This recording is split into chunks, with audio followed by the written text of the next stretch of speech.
Good day everyone, my name is Mahadi B. Mama from BS Psychology 2A, the 5th reporter of Group 5. These are my part or topics that I'm going to discuss. Adjustment to approaching retirement, adjustment to approaching old age, vocational and marital hazards of middle age, areas of preparation for old age, assessment of adjustment to middle age. So, adjustment to approaching retirement, even though most businesses and industrial organizations, as well as firms of professional workers, do not require their workers to retire until the government mandatory age of 70. They have voluntary retirement at 60, 62, or 65 years. Ibig sabihin, yung mga workers is hindi nila kailangan magretiro sa mandatory age na 70. Pwede silang magretiro kung kailan nila gusto. May mga tao kasi na kapag medyo nagkakaedad na, like nasa 60 plus years old, mas pinipili na lang nila na magretiro para ma-enjoy ang kanilang natitirang oras kasama ang kanilang pamilya. Minsan naman may mga anak rin na mapagmahal at gustong pagpahingain ang kanilang mga magulang sa trabaho, kaya kinakausap na lang nila ito na magretiro na lang at mag-alaga ng apo kasi nga medyo may edad na. Yung ibang workers naman pinipili na magretiro para ma-enjoy nila yung mga financial benefits na binibigay sa kanila. So retirement brings a new sense of freedom, but it also comes with challenges and difficult emotions. It's a change in identity, finance, relationships, and how you spend your time. No wonder it can be difficult to adjust. So, unang iisipin ng isang tao kapag nagretiro na siya, is kalayaan. Tama yon.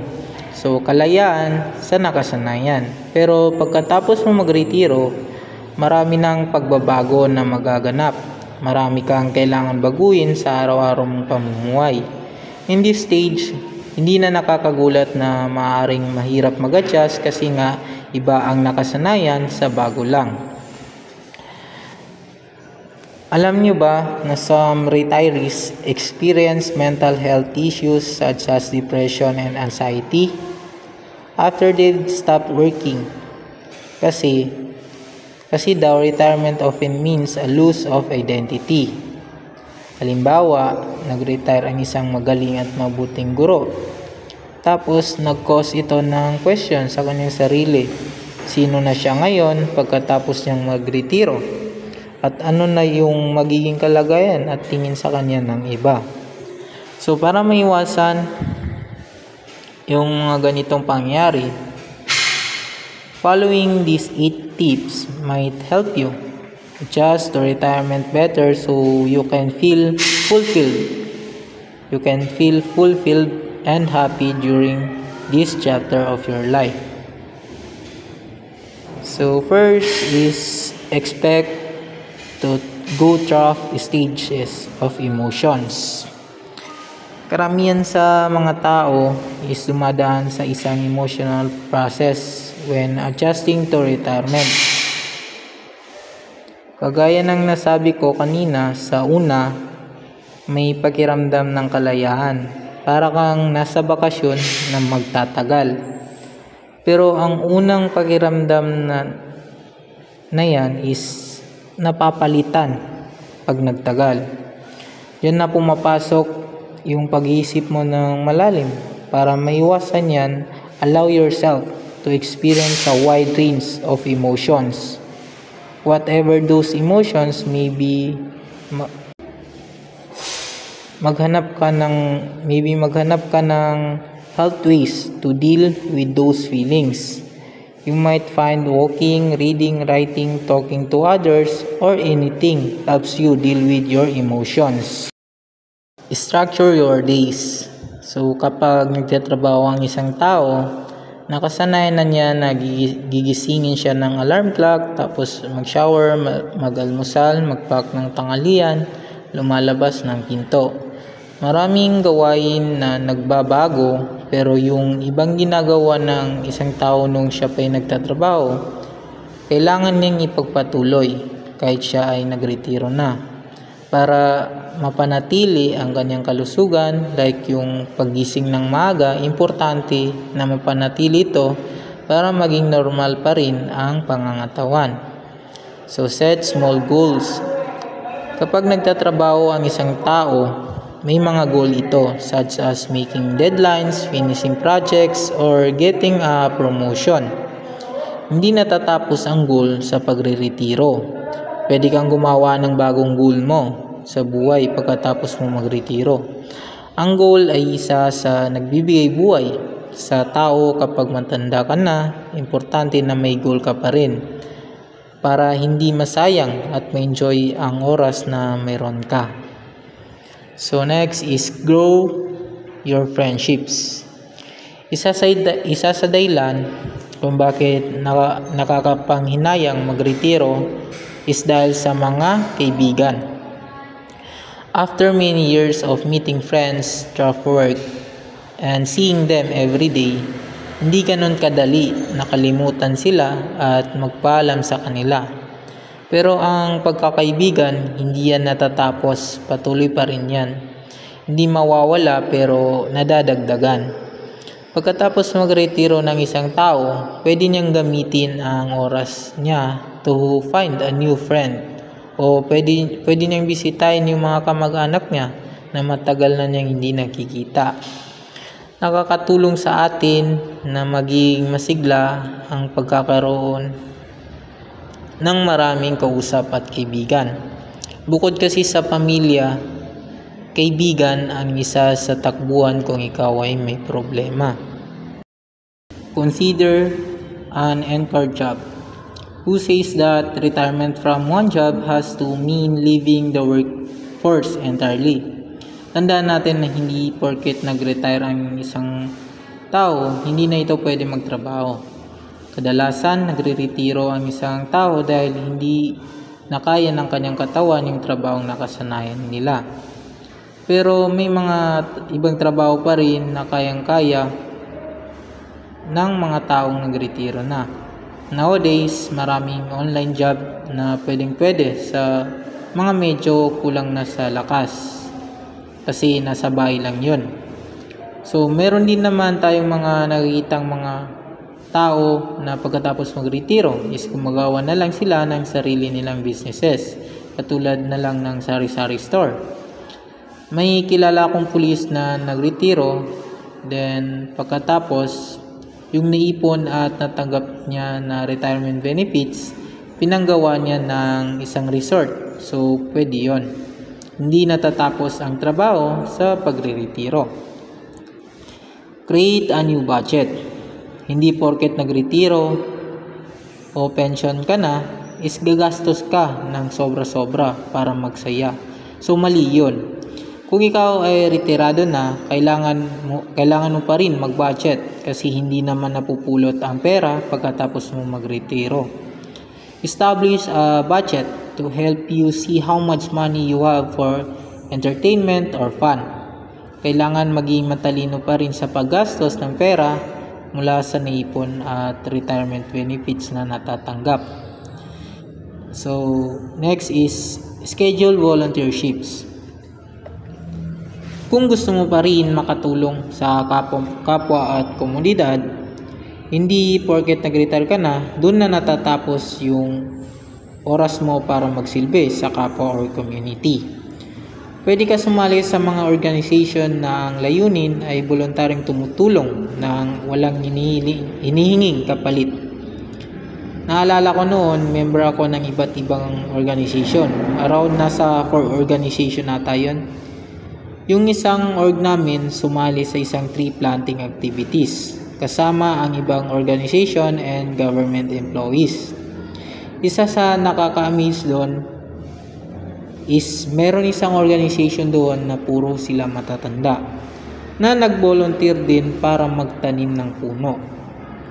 Sila talaga yung nagpatunay na wala sa edad ang paggawa ng mabuti na sa kagustuhan ng tao yon. So next is give yourself flexibility to figure it out. Habang nagtatrabaho ang isang tao or busy siya, hindi malinaw sa kanya yung ano ba talaga yung gusto niyang gawin or maging kahiligan niya.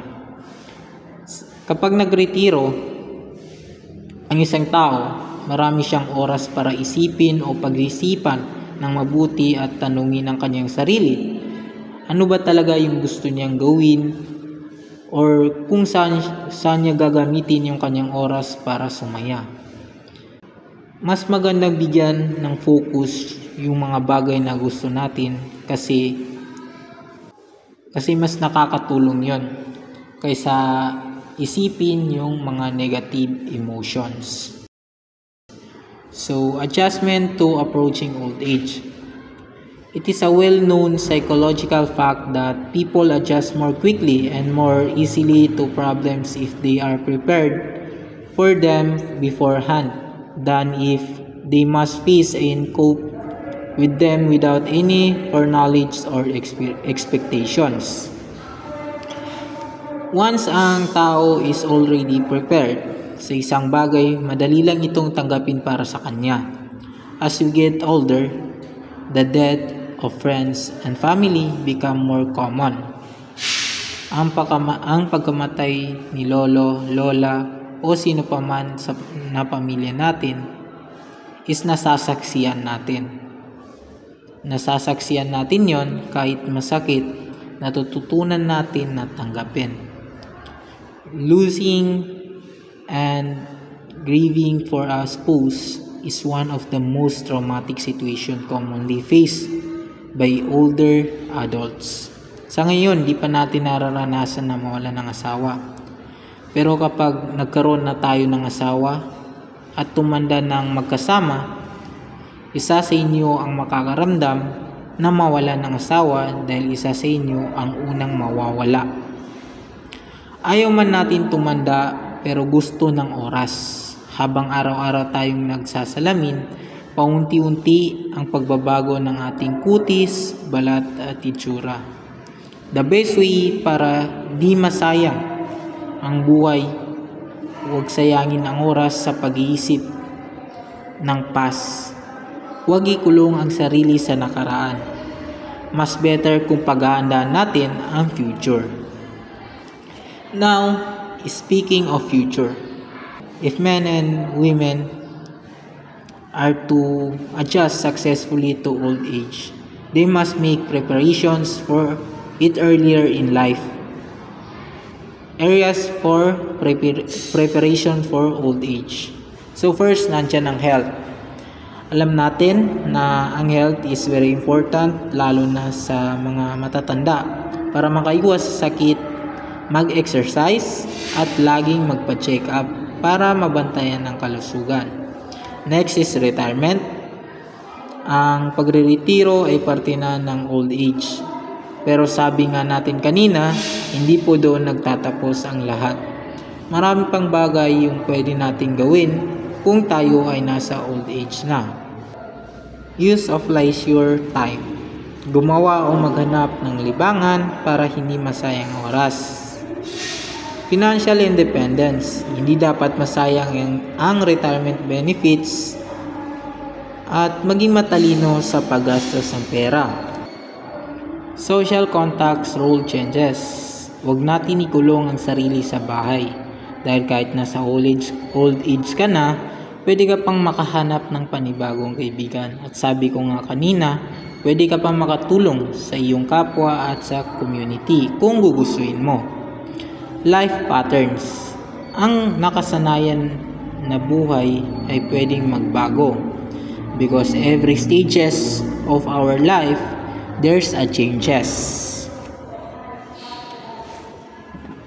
So next is vocational and marital hazards of middle age. Vocational and marital adjustment during middle age are the most difficult to make and thus the most hazardous. Middle age is a time of truth. Bakit? Kasi kung dati nung bata ka pa, nangangarap ka sa middle age, Hindi ka pwedeng umasa sa pangarap lang. Kailangan mong gawin yung mga dapat gawin para ma-achieve ang goal mo. In this stage, magkakaroon o mayroon ka ng sariling pamilya. At hindi mo pwedeng sabihin sa asawa mo na ibibigay mo lahat ng oras mo sa kanya.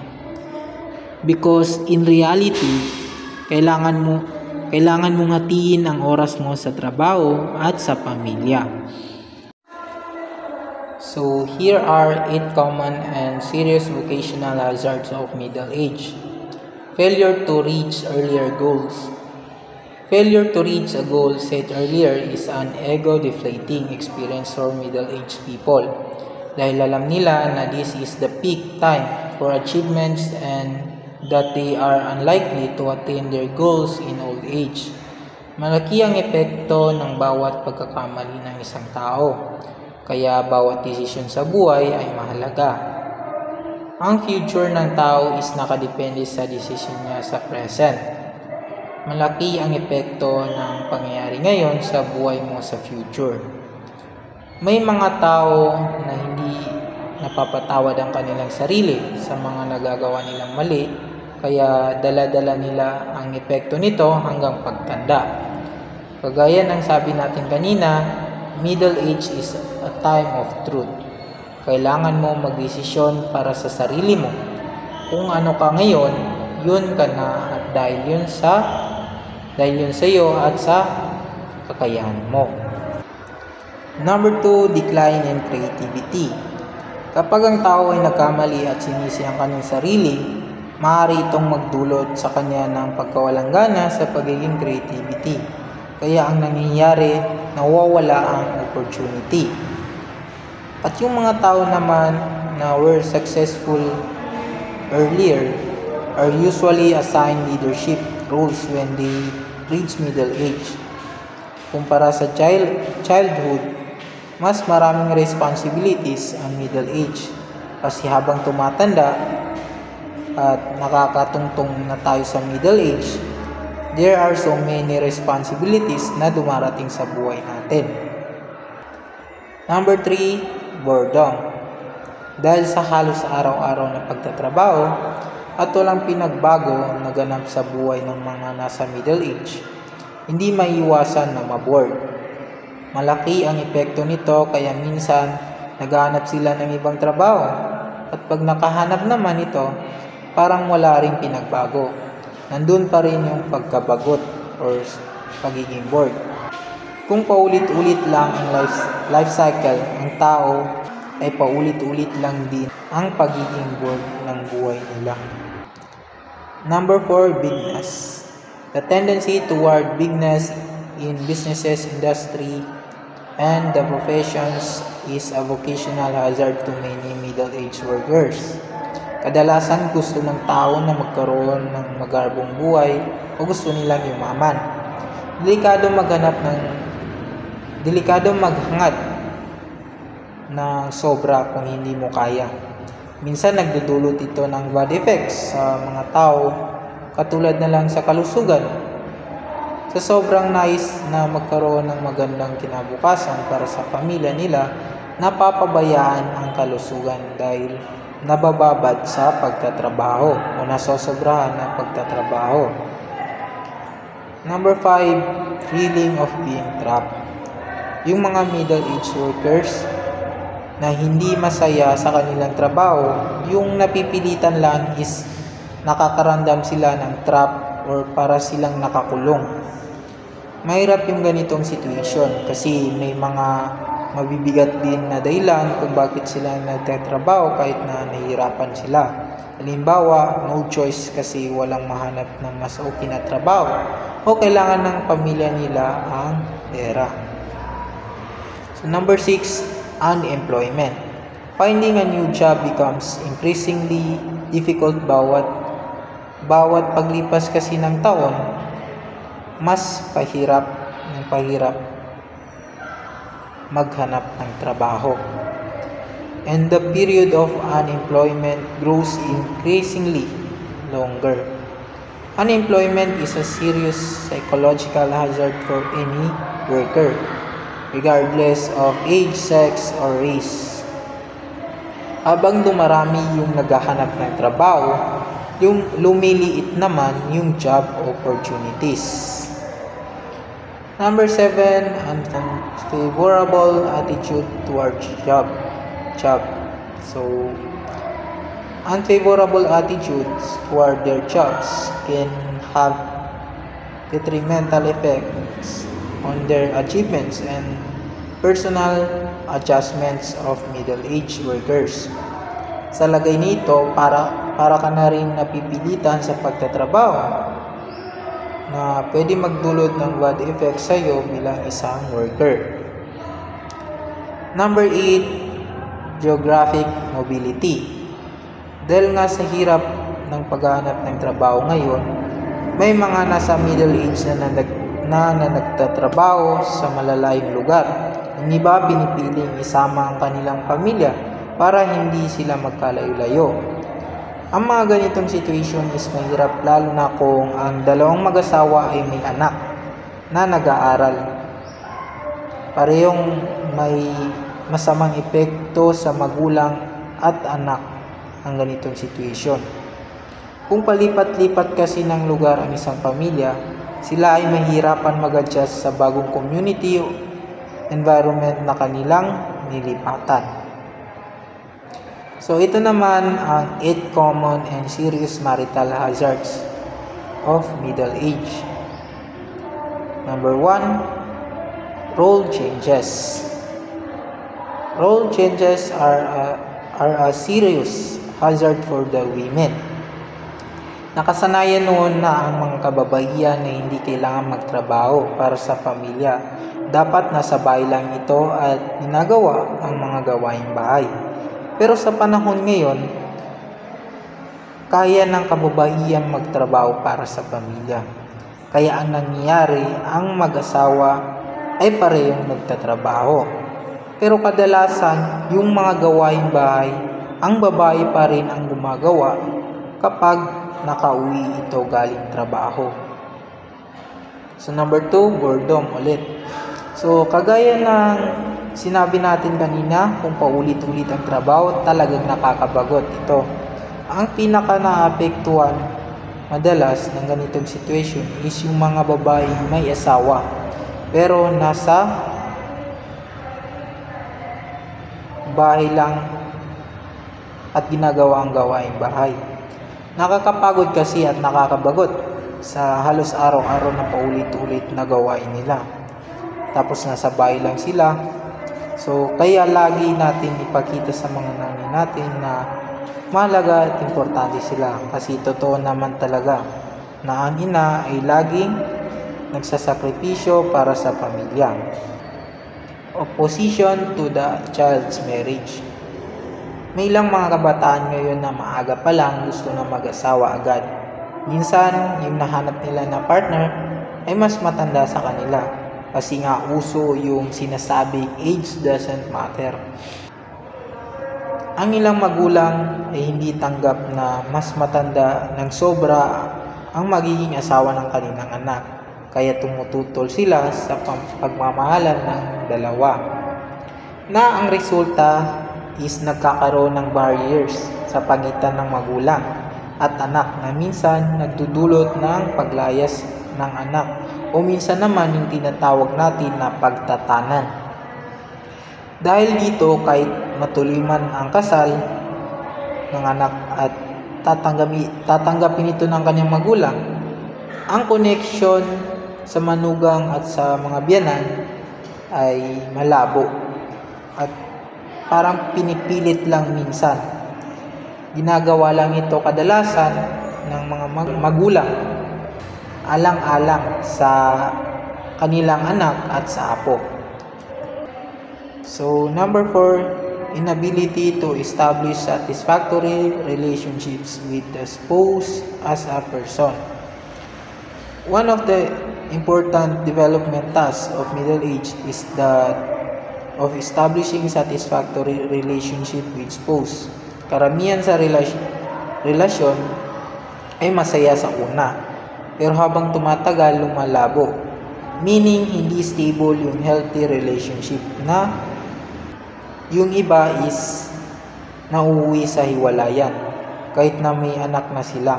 Pero mas marami naman yung mag-asawa na mas pinipiling ayusin yung mga problema at hindi pagkakaunawaan dahil sa gusto pa rin nila na mabuo or buo ang pamilya na binuo nila simula umpisa. Number 5, sexual adjustments.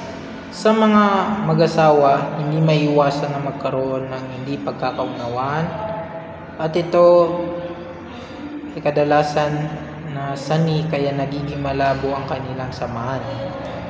Ang babae madalas na nililibang ang kanyang sarili sa ibang bagay katulad ng pag-aalaga sa anak. So kadalasan naman ang lalaki nais na lang na mag-asawa ulit o maghanap ng iba. Ngunit sa ganitong mga situation, nahihirapan ang mga anak. Posibleng makaapekto ito sa kanyang pananaw sa buhay o minsan maaari niya rin gayahin yung ginawa ng kanyang tatay.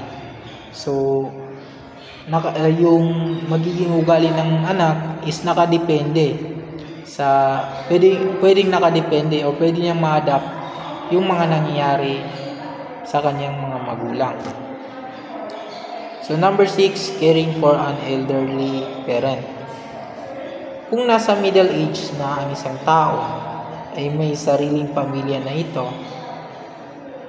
ang pag-aalaga sa magulang na may edad na o matanda na ay maaaring makasagabal sa kanya para bigyan ng oras ang kanyang asawa at anak. Pero minsan, kung ating isipin ang mga magulang natin na hindi kailanman nagreklamo sa pag-aalaga sa atin. May mga magkakapatid din na nasa middle age na lahat sila is nagtatalo o pinagtatalunan kung sino sa kanila ang mag-aalaga sa kanilang matandang magulang. Dahil ang iniisip nila ay talagang nakakasagabal ang pag-aalaga sa magulang na medyo may edad na. Hindi man lang nila iniisip yung sakripisyo na ginagawa ng kanilang magulang para sa kanila noon.